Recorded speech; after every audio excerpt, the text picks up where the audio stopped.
Dedelerimizin uzun süre dizüstü oturması bizleri neden şaşırtıyor? Tümüyle farklı bir dünya görüşüne sahip olduğu söylenen insanların evleri birbirine neden bu kadar benziyor? Dünyaya sunacakları farklı bir yaşam modeli yok mu? Sedirler, yer sofraları nereye gitti? Şöyle soralım, muhafazakar insanlar neyi muhafaza etti? Kentleşme konusunda olduğu gibi evlerimizde de kendimize özgü bir model arayışımız bulunmuyor. Resmi bir davetteyiz. Arabamız Kore Konsolosluğu konutunun önünde durduğunda bizi beklediklerini anlıyoruz. Görevliler kapıya kadar gelip karşılıyor. Birlikte merdivenlere yöneliyoruz. 2 katlı bir binanın alt katına giriyoruz. Antre ya da hol olarak bilinen giriş kısmında güler yüzlü görevli dostlarımız ayaklarımızı işaret ediyor. Kendileri çoktan ayakkabılarını çıkarmış, bir kenara koymuş. Onun yerine geleneksel motiflerle süslü terlikler giymişler. Böyle resmi ve de modern bir ortamda ayakkabı çıkarmak, doğrusu hiç beklediğimiz bir şey değil. Şaşırdığımızı belli ederek ayakkabılarımızı çıkarıyoruz. Şuradaki kültürün bizi desteklediğinden o kadar eminiz ki şaşkınlığımızın içinde kendiliğinden beliren o biraz hor görme duygusunun varlığından rahatsız olmuyoruz. Bu ödünç alınmış bir şaşkınlıktır. Kendi evlerimize girerken halen ayakkabılarımızı çıkarıyoruz. Ama bir konsolosun ailesiyle ikamet ettiği eve girerken bunu yapmak bize tuhaf geliyor. İşte orada başkası oluyoruz. Resmi durumlarda başkası olmakta üstümüze yoktur.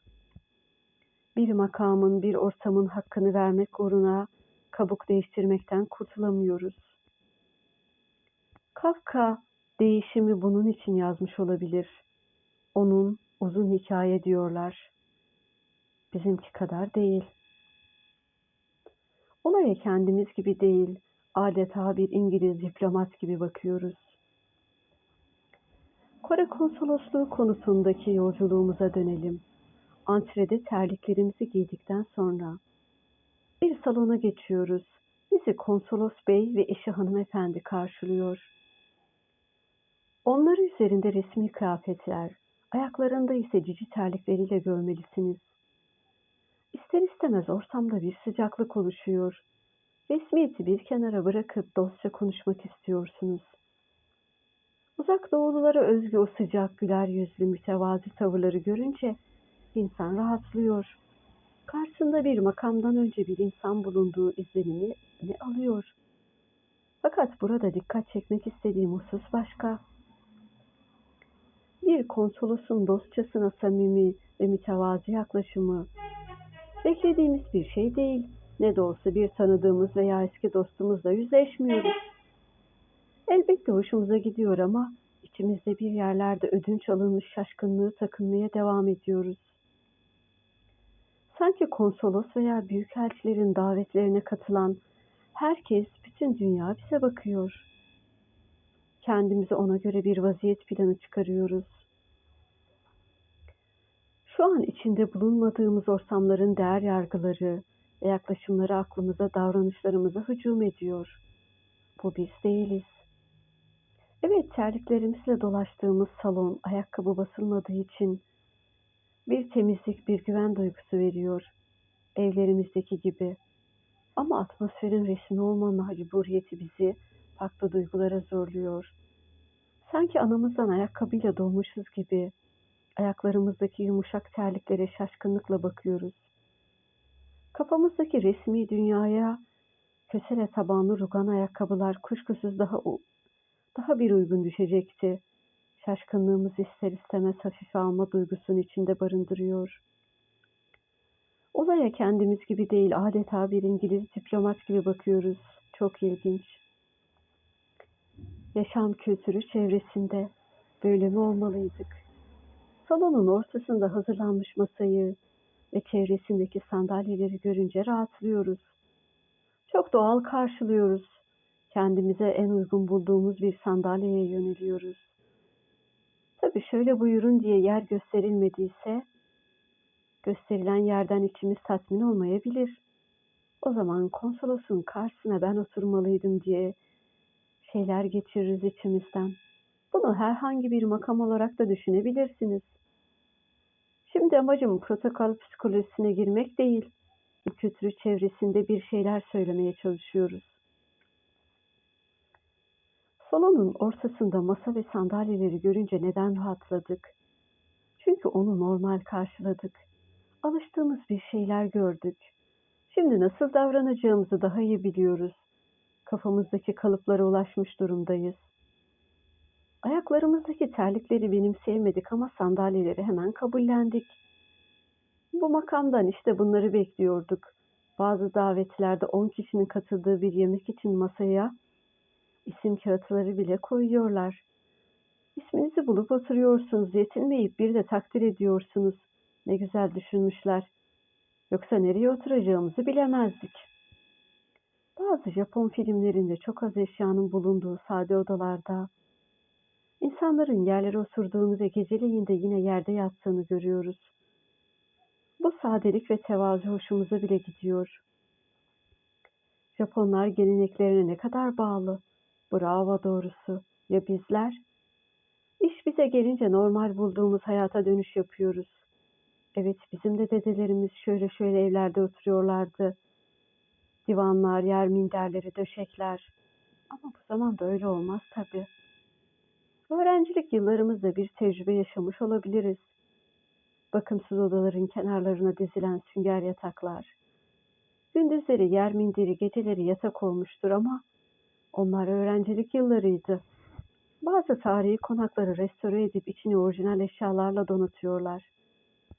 Geleneksel Türk evi tarzında. Gidenler sedirleri, divanları, bakır tepsileri görünce şaşırıyor. Çayını, kahvesini içip eski hayat tarzını tahayyül ediyor. İşte size içinde küçümsemeyi barındıran, bize ait olmayan turistik bir şaşkınlık daha. Bu ortamı seviyoruz, takdir ediyoruz. Hatta ruhen kendimizi iyi hissediyoruz. Ama bütün bunların normal hayatımızda, evlerimizde, işlerimizde uygulanabilir şeyler olmadığını ön kabul şeklinde biliyoruz. Olacak şey değil. İsteniz de bu tür mobilyaları kolayca bulamazsınız.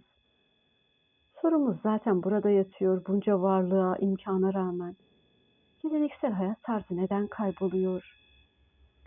Soru doğru olmadı galiba. Muhtemelen bütün bunlara zaten varlık sebep oluyor. 19. yüzyıla kadar devam eden geleneksel hayat tarzımız nereye uçup gitti? Dolmabahçe Sarayı'nda harem bölümünde eski tarzda sedirler, yer minderleri görmeniz mümkündür. Günlük hayat bölümlerinde yemekler yer sofralarında yeniyormuş. Sarayda kullanılan dev siniler halen sergileniyor. Yabancı konukların ağırlandığı kısımlarda. Yani selamlık adı verilen resmi dairede ise sadece koltuklarda oturuluyor. Yemekler masalarda yeniliyor. Çünkü bizde yenileşme kendiliğinden değil, devletin öncülüğünde gerçekleşen bir süreçtir. Giderek eğilemeyen, yere oturamayan bir toplum haline geliyoruz. Ülkemizde insanlar artık yerlerde oturmayı bırakıp sandalye ve koltuklara terfi etmiş durumda. Ne kadar varlıklıysanız o kadar görkemli koltuklarda, sandalyelerde oturuyorsunuz. Koltuk özellikle devlet memurlarının hayallerini, rüyalarını süslüyor. Makamlar yükseldikçe koltuğun haşmeti artıyor. Binaların da yükseldiğini düşünürsek topraktan, zeminden, yerden uzaklaşıyoruz. Bu nefsimizin yükselişine bir işarettir. Namaz kılma şeklinin sabit olması bir ölçüde yer ile olan temasımızı sürdürmemizi sağlıyor. Diz çöküyoruz, oturuyoruz, alnımızı ayak bastığımız zemine değdiriyoruz. Lakin namaz biter bitmez dikleşme, yukarıda bir yere yerleşme ihtiyacı duyuyoruz. Kendimizi en yakın sandalyeye, koltuğa atıyoruz. Camilerde bile tabure, sandalye veya oturakların sayısı artıyor. Şunu demek istiyorum, giderek eğilemeyen, yere oturamayan bir toplum haline geliyoruz. Aynı süreçte insanların birbirine saygısı azalıyor. Dedelerimizin uzun süre hiç rahatsız olmadan dizüstü oturması bizleri şaşırtmıştır. Dizlerine ağrı girmiyor mu diye geçmiştir içimizden. Yerde oturmak onların doğal haliydi. Bizim nesillerimize artık yerde oturmak yakışmıyor. Onlar uzun süre diz üstünde duramıyor. Hemen bağdaş kurma, yan oturma ihtiyacı duyuyor. Yerde vakit geçirmeleri gerektiğinde doğal hallerinde olmadıklarını hemen anlarsınız. Oturma şekli sürekli değişir, dizler yukarıya kalkar, yaslanacak duvar veya sütun aranır, mümkünse ayaklar uzatılır. Muhafazakar insanlar neyi muhafaza etti? Her neyse bunun geçici bir durum olduğu bellidir. Bir sonra katlanılan durum bitecek ve bu insanlar doğal hayat tarzı olan sandalyelerine, koltuklarına kavuşacaklar. İşte orada saatlerce durabilirler. Neyle meşgul oldukları önemli değil, bir bilgisayar başında veya elinde cep telefonuyla olabilir. Nadiren kitap da okunur olabilir. Ama ille de uygun bir koltuk arayışı sonunda alışılan oturma şekline ulaşılmıştır. Ev eşyalarımızda muhafazakar ve modern ailelerin tercihleri dekoratif düzeye inmiş durumda. Duvardaki resim, konsoldaki heykel vesaire. Tümüyle farklı bir dünya görüşüne sahip olduğu söylenen insanların evleri birbirine neden bu kadar benziyor? Dünyaya sunacakları farklı bir yaşam modeli yok mu? Sedirler, yer sofraları nereye gitti? Şöyle soralım, muhafazakar insanlar neyi muhafaza etti?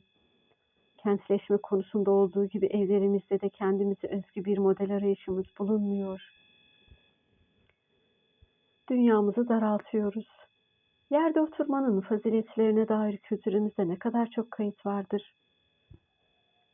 Ama artık kültürümüz evlerimize giremiyor.